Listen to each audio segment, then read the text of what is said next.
I don't. Those days are over. I don't take part in training. Sometimes during the international break. Yeah. Otherwise, just coaching. Thank you for your patience, gentlemen. Mr. Stevenson, if you'd like to open the batting. Thank you. After your last defeat in the interview, you talked about getting to work, you talked about closing the gap, you talked about relishing the challenge. How have you gone about that in the international break? I think especially the thing is, everything you do short term needs to reflect what the idea that you have also long term. And I said it for us this season. We know that the challenge is a big one to show that we belong in this league. But I think in the end there's a bigger plan in which we think that we can also thrive in the Premier League. And so what I mean by that is everything's going to be about progress for us, making sure we get better and the habits that we need to have every single day to achieve this goal. So that doesn't happen with one result, negative or positive. It happens with everything you do every day, and is to paint that picture again. What's the mindset of the players after 3 home defeats? No, I think they know we faced three good opponents. Let's face it as well. Tottenham, Chelsea, City. Tottenham, City. It never gets easy anyway. Tottenham, City, Villa, and I think we always have to also picture how long of a season this is. Doesn't mean that every game is not just as important as a final, but for us, like I say, within the bigger picture, it's about how we get better and how we come to get results, and we think that we're going to get to that place, and it's a matter of time. Would you expect Forest to give you a better indication maybe of how your season's going to go? That's if I felt that we would be at our best level so far. I think our team's going to get only better, but they're the type of games that you want to get results in. There's no doubt about it, and it'll feel the same for them as for us. But to say that, I still think that our team has got so much room for improvement, and therefore I can't say I will draw any conclusions. If we win, then it means that it's a good sign because we're going to get better. And anything else, it's still opportunities for us to get results anyway down the road. You've already won there in the League Cup. Does that make any difference at all? Yeah, it did, until they got 7 players in on deadline day. So I don't know. Look, it's they did a few things differently against us in a League Cup, which they've not done too much in the Premier League. So I think this game is done and it's a new game now. And how's your deadline day signing? Your man from Genk, Mike, how's he settling in? Good, yeah. It's a good team to settle in. I think it's easy and straightforward. There's been a few new players, so you won't feel alone in that sense. And yeah, I think he's eager to show his quality to the club and to the fans. Will we see him Monday night? Yeah, we'll see. I won't give anything away before that game. Thank you very much. Daniel, welcome back to Burnley. Nice to see you. Yes, nice to be back. Yeah. Has the job of managing in the Premier League been harder than you imagined, or not a surprise? It's never easy, no matter what. The learning I've had in the last 4 years is it doesn't matter what level you're coaching at, it's never easy. But no, I'm a very, I think, rational person. So we analyze the league, we analyze our squad. I think we set expectations, and our goal is to try and exceed the expectations. But I know that, I know that when you come in from the Championship, it's not just going to be like one happy, easy story of high-fiving each other after every game. It's filled with battles, with the need to be resilient, to be consistent as well. And I feel that this is something in my career that maybe isn't highlighted as much as it could be, in terms of like, this is my environment. This is the things that I live by. I really relish the opportunity to improve with this team, to get them through difficult spells, to see the positives at the end of those spells, and then I know you can cement a lot with that. So when you go through a difficult spell, I'm not saying this is what it's been so far, but it will happen in a Premier League season for Burnley. And when you get through those difficult spells and you can take the learnings out of it, it cements a lot of things. It cements the people that you want to be going to war with. It cements, it gets you to improve, to adapt to the level. And then from there, I think you can then gain consistency as well in performance and results. So it's part of what needs to happen. Forest over the last 2 or 3 windows, I've lost count how many players they've recruited. I think it's over 40. And quickly they've learned to gel together as a team. Yeah. Is there something to learn from that? And how impressed have you been with the way Steve Cooper's done that? Yeah, I mean, my first question to Steve Cooper would have been like, how to manage the dressing room. I think as a coach, that's what we're all concerned with when you make that much change. But I think in the end, the realization that the gap between the Premier League and any other league, but then especially the Championship, is such a big gap to close that, teams are having to make huge financial efforts to remain in that division. It's just it's a high stakes table, but there's no amount of money you can spend to guarantee yourself a seat at that table, and therefore I think there still has to be a plan behind it, or an idea of how you develop your team and squad and how you what you expect from them. But the goal for us is, like I said before, is to not be our goal is to not be always the team that has to struggle in the Premier League. We accept that it's a struggle now, but the goal, the vision for everyone is to try and say build over 2, 3, 4 years time a team that can belong in the Premier League and actually look upwards and push for more. But we're at the very beginning, by the way, so first things first.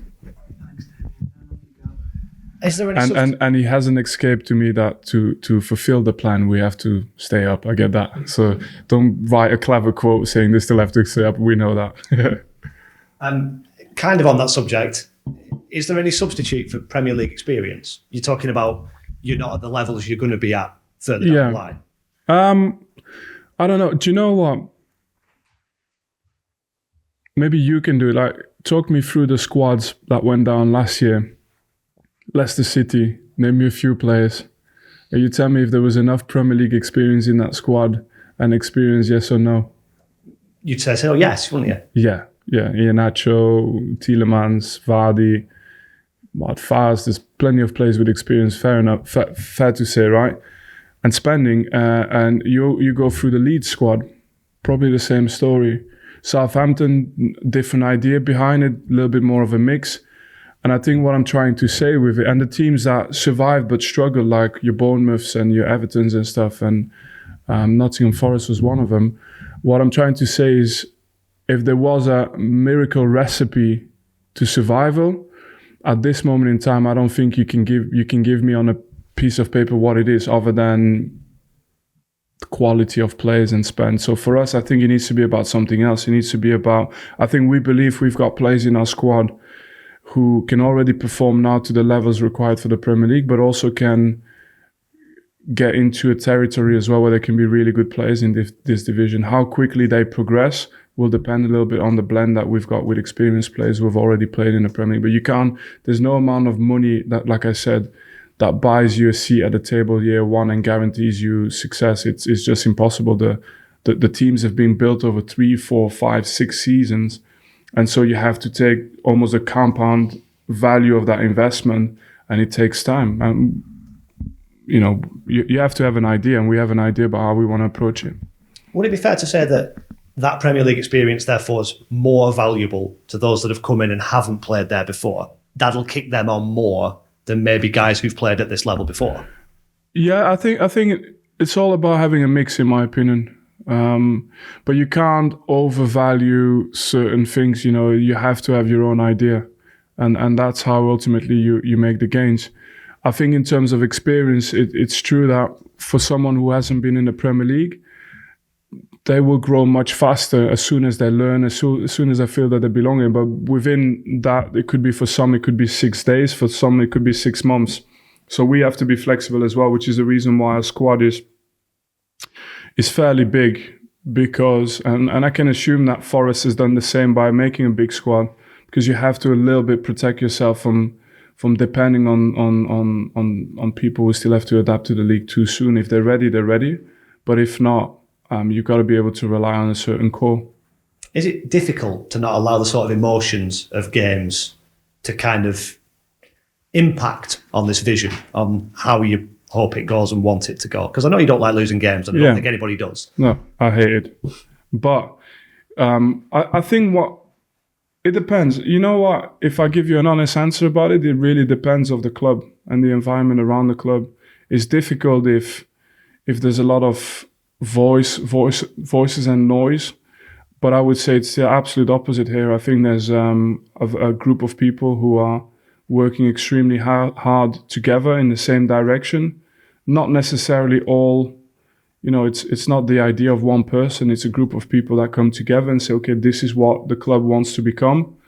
And so it's a healthy environment. I don't think we've got the same issues as it could be in some other clubs with the pressure, I think it's a very healthy environment, and the club know what it wants, and the idea is to understand that we can struggle a year, but we want to go from struggle to prosperity, and it's an idea. And on those players who are new to it, I just wanted to ask you about Lyle Forster, actually. I think he scored in his last 2 Premier League games, scored over the international break. Yeah, against Congo. So if you know I've got Congolese heritage, right? So could have missed out on that game. What was that? Is he in the doghouse? No. He's happy. I'm happy. It's fine at the moment. How encouraged are you by him and that sort of bedding in period he maybe had last season and hitting the ground running this time? But that's the reason why I mentioned it could be 6 days for some, it could be 6 months, and I believe in the players we have. I really do, and I believe that given the time and the opportunity, they will perform to the levels like Lyle has done. And I think there's more players like him in the squad. For me, the hardest part is to get the puzzle and the timing of it right. In all honesty, that's always the tricky bit. But I have no doubt that the conclusion will be in years to come that we have recruited some very, very good players. And those that make an impact or have already made an impact, and there's lots of them, do they set an example for the ones that aren't quite there yet? Yeah, it has to be that way. Yeah. But like I said, we're lucky. It's a good group, really good group. And we don't have a lot of outside noise. We have a very loyal fan base, a town that's behind the club and speaks one voice. We've got, I think, people inside the club who are very calm and also hardworking. It's a healthy environment, it's a healthy place, and there's not much room for players to escape either. There's not a lot of influences from agents or not a lot of influences from the media that comes every single day to Burnley training ground to shoot the players down. It's a really good environment to progress and develop, and I think at the end of the day, we know what success would be this season, but there is an idea of going much further than that, and hopefully we can do kind of phase one. Phase one would have been last year, but we can do the next step of the plan. Thank you. Thank you. Matt? You picked up a couple of injuries when you played Forest in the Cup. How are they doing, Ekdal and Vitinha? Yeah, like I said, Ekdal, we were really fearing the worst case scenario. So in our case, it's still a positive. He's not going to be fit in the next couple of weeks or something, but it's not what we feared in terms of damage. Who else got injured in that game? There was a few. Aaron Ramsey is back. Vitinho is back. So a lot of options, a lot of choices. In terms of the international break, did everyone come back okay? Yeah, everyone's come back on ready to go. I can ask you about Luca Koleosho as well. Is it fair to say he's probably exceeded expectations given his young age? Yeah, and we didn't force it. Like there was no reason for us to put him ahead of anybody else other than his performances in training, in games. The exciting thing as well is, of course, I think he just turned 19 now. So today, exactly. All right. As long as I know my kids' birthdays, lads, honestly. So he's part of the players. Look, we're not going to build our season around a 19-year-old player, but if he's performing like he is, we're not going to take him off his momentum as well. Thanks, Matt. Andy? Just in terms of, we talked about the international break and how you might use that in the training time. How difficult is it to find the balance when sort of, especially defensively, a lot of the players went off to international duty and you didn't necessarily have them here to work on things? Yeah, I think it was still good because whoever's there's a few who didn't go. You get to spend more time with them and work maybe more specifically, more individually. I've always found it, I think we're just borderline where it's still interesting. You get teams where there's like everyone's going and you're left with 3 guys and you're looking at each other. So what do we do now? I don't think that's where we're at. We've just had enough players to still make it very, very interesting and good for us to work with players. Just in terms of the left back situation, I don't think it wasn't a secret that you sort of looked at left backs in the market, but also you've used a number of options in the first few games in that position. Just how do you sort of see that position developing for you in terms of the composition there, and are you happy with the options that you've got to use there? Yeah, look, we've got 2 left-footed players in the team. In the back line is Charlie Taylor and Hannes Delcroix. Both can play left back, so they've done it. That's not an issue. On top of that, I think the way we play, if it was fullbacks bombing up and down the flank, it'd be much more important to have but then even then, because you have a lot of wingers who play on opposite sides nowadays. So I'm not 100% stuck on the fact that we have 2 left-footed defenders, that Charlie Taylor and Hannes Delcroix, and for the rest, I think all the other players, like VT played there last season, Connor played there as well before in his career, before even I think in Swansea he did it. So it's not too much of an issue the way we actually start the first phase of possession. Cheers, thank you. Yeah. Thanks, Andy. Right, the next. The last thing on the left back, the key thing for us was to what we didn't want is to recruit the wrong quality or profile. That was for us something we wouldn't compromise on. So okay, we tried, and we'll have another go next time. But otherwise, it gives a chance to those who are there now to prove as well and to play. Cheers.